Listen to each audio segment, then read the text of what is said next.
invite all our friends and take them to a hotel and give them a meal before we leave Salem. And we were wondering whether our parents would be willing to pay for it and all that, so we were sort of debating on that. And then I received a letter from Dad saying that you should bring all your friends to the house and have dinner before you go to the train. So, which is what happened, and that's family members there. So, there was a whole community supported by aunties and uncles and all that. So, we are about 60 people, and Dad initiated and organized the meet. So, this was taken on his 60th birthday. All the gentlemen on the right are his patients. So as part of the cake cutting ceremony, his patients gifted him a car. So that's how much respect they had for him.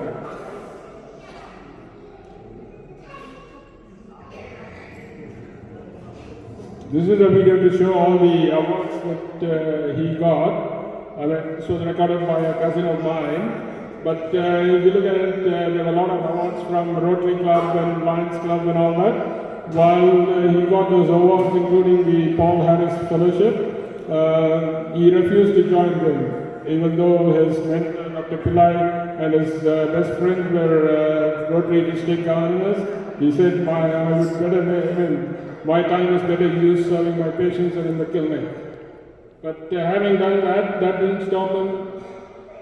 When some of his wealthy friends wanted to start a charitable trust for medical purposes, he gave the suggestion that we should consider supporting patients who are admitted into government hospitals and cannot afford the treatment.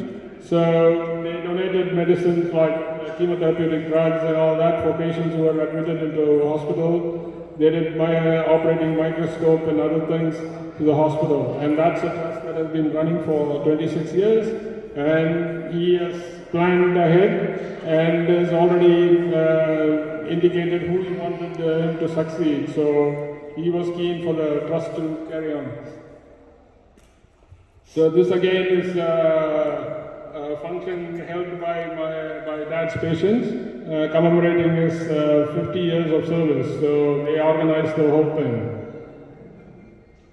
So one of his stresses, of course, was Akila was late being born, and he was very happy when Akila was born, and he ended up going around for 3 days for all the temples that he had prayed for Akila to be born, and that was one of those.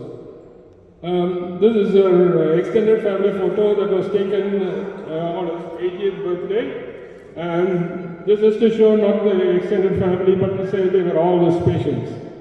And while we are thinking about doing telephone consultations because of COVID and with lots of doubts in his mind, he did telephone consultations throughout his career, and including while I was driving, the taxi driver told me that he used to ring him up, and Dad would say, wherever you are, go to a medical shop and I'll tell you the medicine, you can get it.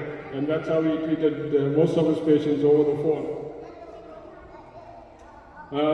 So he had multiple visits, he made multiple visits to New Zealand, and this was taken at the housewarming and 50th wedding anniversary celebrations that we held.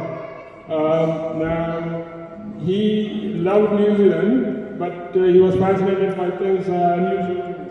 On his very first trip, which he came with my nephew and niece, he went all around New Zealand, including the South Island. And the only thing that he missed, or only thing that was fascinating for him, was that nowhere where he went, he did not see a police officer. He couldn't see a police officer, he didn't know what uniform they were, and that was his fascination. Another time that he came in, he wanted to visit a residential home, and he was fascinated by the chairlift and all that they used to transfer the patient. So it's a blister pack that we give. So all of those things fascinated more than the scenery of Auckland. So this is just a photo of an iPad.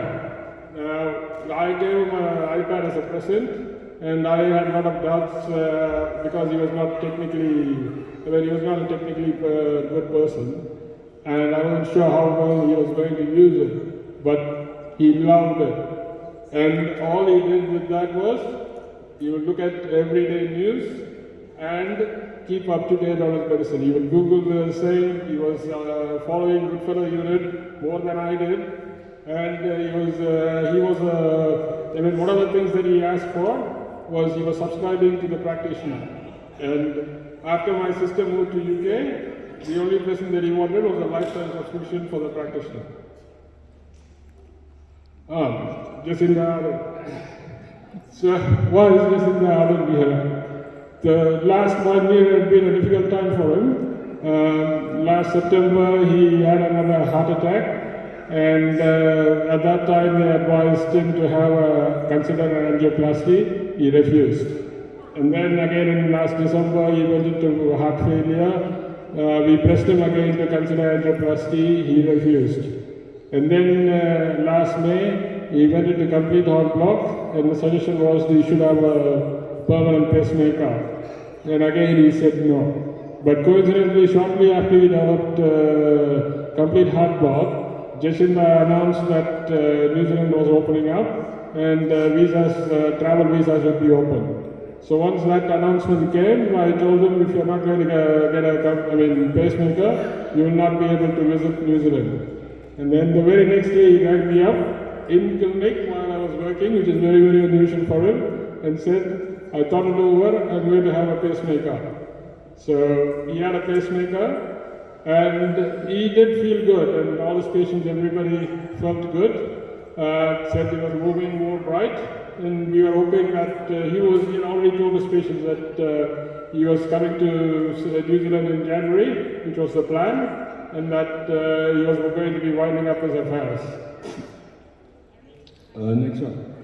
So that brings us to his last day, which is 24th of July, which was a Sunday. After 60 years, and shortly after, sometime this year, he had officially decided that Sunday was a holiday. He was not going to work on Sundays anymore, but that didn't stop the phone calls. So 24th being a Sunday, he got a phone call. The gentleman in the middle is his maternal uncle. So the reason that's why I put his photo, because the call was from his grandson, a 38-year-old, who described symptoms which were suggestive of heartburn or the same. But he decided that because they got a strong family history, you need to rule out a heart problem. And he was giving him some grief, saying that I will go to Coimbatore next day, I'll go here and this. And he said, do whatever you want, but go, get admitted, and then you can decide what to do. So and that took some time, he got admitted, and then at 2 o'clock, as usual, we had a chat, and he was telling us about New Zealand stories, like the fact that New Zealand COVID count is coming down. So he had a good chat with the family, and then as usual, he went for his afternoon nap. Woke up at 4 o'clock, feeling a bit short of breath. He asked my mom to call the cardiologist and told the cardiologist, I don't feel well, I'm coming to the hospital, so can you come there as well? And the cardiologist said, why don't you try some furosemide? And he said, no, I don't feel well, I'm coming. So he got my cousin to drive the car, got inside the car on his own. Halfway or not even before the hospital, he collapsed and passed away. Now, while I would give anything to have my dad back, but if you have to accept that everybody has to go, has to die sometime, I can't think of a better way for him to go. Because 8 o'clock that night, after he is missing, my auntie, who was about to ring him and say that her son, who was admitted into the hospital, had angioplasty and needed angioplasty and everything was all right. At the same time, she got a call from her sister saying Dad was no more. So that's how things turned out. And that's, a happy note, that's our family with my sister, brother-in-law and nephew, who's now in radiology training, my niece who did medical physics and is working in radiation therapy. Thanks everyone.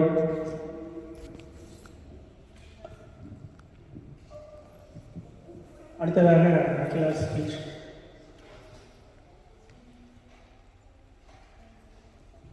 செஞ்சல்